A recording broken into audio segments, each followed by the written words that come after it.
Well, the 2008 New Hampshire presidential primary is history. Many of you undoubtedly are surprised regarding the outcome. I, however, am not. First, congratulations to Senator Hillary Clinton on her win, but her victory was achieved in a number of ways. Second, congratulations to Senator Barack Obama for giving the best concession speech I've ever heard a presidential candidate give in a primary. It's the kind of speech that is, again, inspiring and motivating and exciting. And I contend it's the kind of speech that will propel Senator Obama to the presidential nomination. But let's get back to the matter of Senator Clinton. Senator Clinton won the New Hampshire primary for several reasons. In my opinion, one of them is controversial. The first one is, well, she cried. And if you haven't seen the crying performance, as I call it, here it is. Words. You know, so,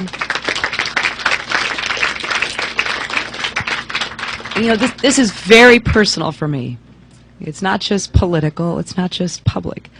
I see what's happening, and we have to reverse it. And some people think elections are a game. They think it's like who's up or who's down. It's about our country. It's about our kids' futures. And it's really about all of us together. Some of us put ourselves out there and do this again. Now, I call it a crying performance for this reason. In the past, as recently as November 9th of 2007, the Clinton campaign was accused of and admitted to planting questions. That is, hiring a student, rehearsing with that person before an event the question that person was going to ask, and then making sure that person was able to ask his or her, generally her, only question. That has happened several times, not just once last year. So my assertion is that the supporter at Monday's event who asked Senator Clinton how she was doing, or basically said, "I'm concerned about you," was a plant. And that Senator Clinton's response, no, wasn't entirely authentic. Sure, she was tired, but they were looking to create a scene to show the world how she was feeling so that she would garner and develop a female New Hampshire sympathy vote. Prior to that event, Senator Obama, according to the polls, was ahead of Senator Clinton in the female vote.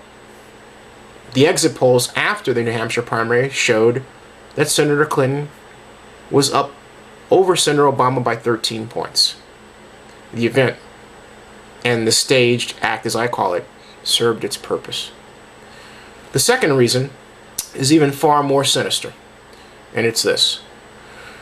It's widely known and well documented that the Clinton campaign had, as CNN's Donna Brazile put it, a great ground strategy and a great ground team of thousands, I believe perhaps 100,000 supporters.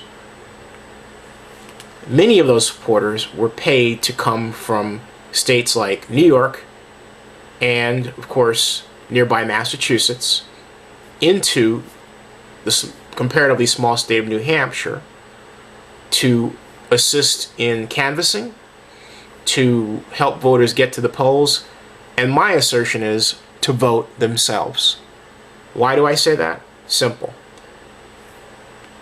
Take a look at the New Hampshire Secretary of State website regarding the requirements to vote. And also look at my blog, zinni2005.blogspot.com, for the links to the Secretary of State's website.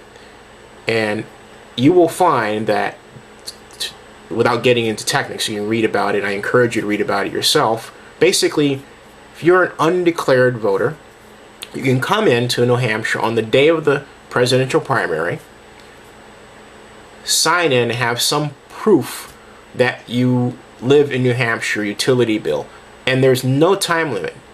You could have just moved there. But not only that, if you didn't have the right papers or documents, you could basically declare that you intended to move to New Hampshire, as I'm told by a very good source, and you would still be able to vote.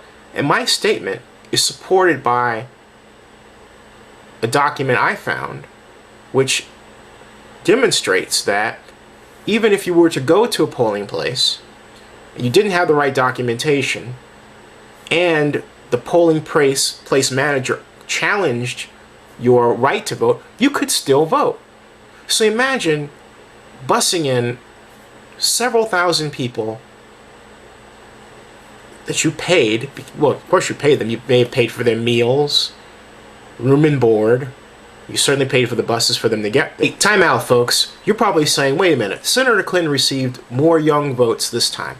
Well, if you're going to go and identify students, pay them to come from New York and Massachusetts, and then have them vote in New Hampshire, yes, you're going to get more younger voters, and yes, your percentage is going to be greater than it was before.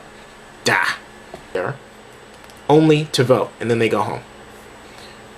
I don't know if you remember this, but on Sunday, two reporters, one on MSNBC and the other on Fox, noted that at Clinton rallies, you had these large crowds, and then as Clinton was speaking, the people would leave. And some of the people that left said, well, you know, I was bussed up here from the Clinton campaign, and I was paid in a number of cases. Yes, I am not kidding you.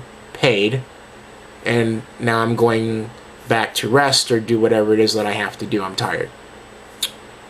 And my assertion is that they stuck around until Tuesday and did their job. So the open question is this. It's a simple one. How many people who voted in the New Hampshire primary were not actual, verifiable New Hampshire residents who were there longer than, say, a week? Just to be sure. It's a legitimate question. It's a very legitimate question. So, Senator Clinton won for those two reasons. And you say, wait a minute, she won. Yeah, but she only won by 7,000 votes. So if I'm bringing in almost 100,000 volunteers and I've got buses going all over the place, I will have enough of a ground staff to make an enormous difference in a small state. But what I'm most warmed about regarding the New Hampshire primary is the incredible speech that Senator Barack Obama gave. If you haven't heard that speech, here it is. I'm going to close out with it. And I will say that this race is very interesting, but the authenticity and energy and power still comes from the Obama campaign and from Senator Obama. Asked to pause for a reality check. We've been warned against offering the people of this nation false hope. But in the unlikely story that is America, there has never been anything false about hope.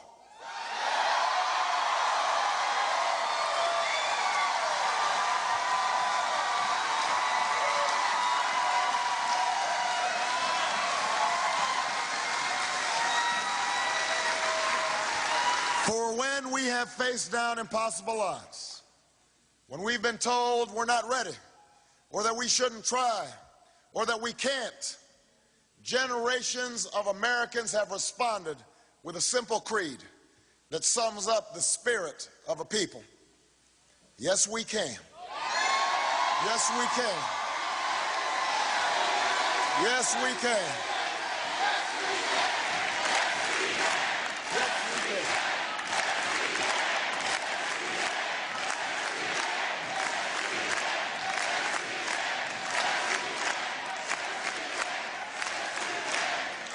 It was a creed written into the founding documents that declared the destiny of a nation. Yes, we can. It was whispered by slaves and abolitionists as they blazed a trail towards freedom through the darkest of nights. Yes, we can.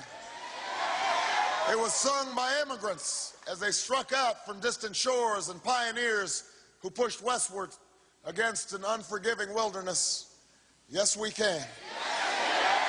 It was the call of workers who organized, women who reached for the ballot, a president who chose the moon as our new frontier, and a king who took us to the mountaintop and pointed the way to the promised land. Yes, we can to justice and equality.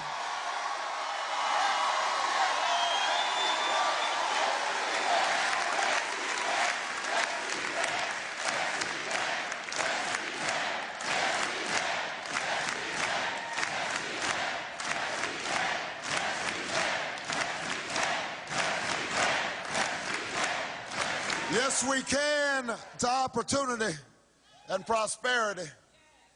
Yes, we can heal this nation. Yes, we can repair this world. Yes, we can.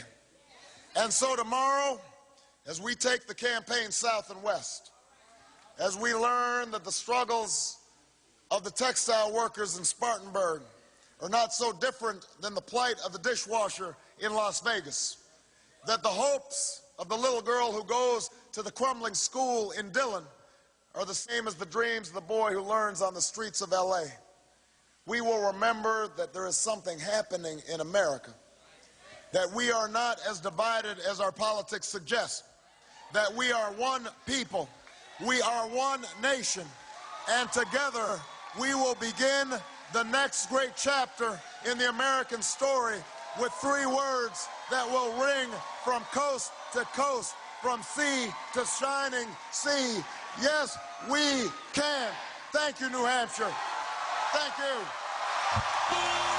Thank you.